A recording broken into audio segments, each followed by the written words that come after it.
Sen ngại nâu tô và bằng lệ tàng bằng khôn lại ngái về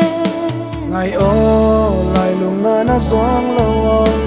na xiang ngông lên những nghe sẽ nào bằng hôm po miên mong bằng ngông coi những nghe ni gel mơ bám kinh ngài xin đang em lâu lung toan phá bằng lệ sầu kha vang tan noya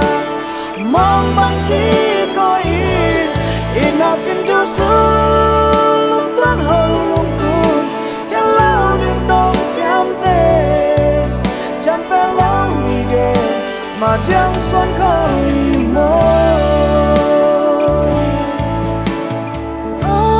dù đi mơ là hồng ca in mùi hoa hồng riêng ta sen ngại nâu tô và bằng lệ tàng bằng khôn lại ngái về ngày ô lại lùng ngơ na xoang lâu na xiang ngông lên những nghe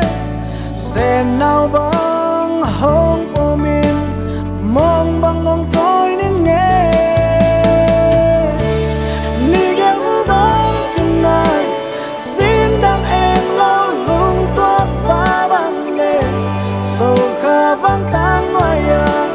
mong bằng ký coi in nào xin đưa xuống lúc toán hầu lung cùng cái lâu đừng tông chạm tê chạm bé lâu nghỉ ghê mà chẳng xuân còn đi mơ